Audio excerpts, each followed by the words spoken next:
આદિકાળથી આપણા શાસ્ત્રમાં જે અંગ પ્રત્યારોપણની વાત વણાયેલી છે, કાળક્રમે આ વાત વૈજ્ઞાનિક સંશોધનના આધારે દેવોમાંથી સામાન્ય સમાજમાં કાર્યરત થયેલી છે। આ માટે માનવ શરીરના જુદા જુદા અવયવોની જરૂર પડે છે, જેથી બ્રેઇન ડેડ વ્યક્તિના શરીરના જુદા જુદા અવયવો કલાકો સુધી જીવત અવસ્થામાં રહેતા હોય છે, જે અવયવોને મેળવી અન્ય માનવ શરીરમાં પ્રત્યારોપણ કરી તેનું જીવન બચાવી શકાય છે। આ તકે જૂનાગઢ GMERA જે જનરલ હોસ્પિટલ કાર્યક્રમના અધ્યક્ષ મુક્તાનંદ બાપુ, કાર્યક્રમના ઉદ્ઘાટક તેમજ સુરત ડોનેટ લાઈફ સંસ્થાના પ્રમુખ નિલેશભાઈ મંડલેવાલા, જનરલ હોસ્પિટલના તબીબ અધિક્ષક ડોક્ટર કૃતાર્થ બ્રહ્મભટ્ટ, જૂનાગઢના મેડિકલ કોલેજના ડીન ડોક્ટર હનુમંત આમણે, જે પંજુરી આઈ કલેક્શન સેન્ટરના સંચાલક તેમજ એડવોકેટ ગિરીશભાઈ મસરૂ, સંચાલક જૂનાગઢ, તેમજ હોસ્પિટલ સ્ટાફ વગેરે ઉપસ્થિત રહ્યા હતા।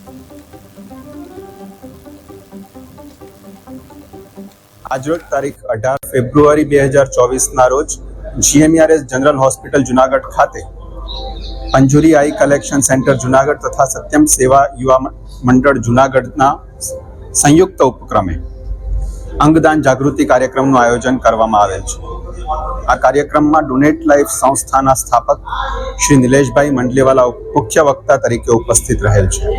અંગદાન માટે આજે અહીંયા સિવિલ હોસ્પિટલની અંદર એકત્ર થયા, જે આયોજક મિત્રોએ જે આયોજન કર્યું અને ચર્ચા થઈ, તો ખરેખર અંગદાનની બહુ આવશ્યકતા હોય છે। દેશમાં એવા કેટલીય વ્યક્તિઓ છે કે જેને જરૂરિયાત છે, અને આપણું શરીર જે છે મૃત્યુ પછી તો એ ખાખ બની જવાનું છે, યા તો એને સમાધિ દઈ દેવાના છે, કબ્રસ્તાનમાં મૂકવાના છે।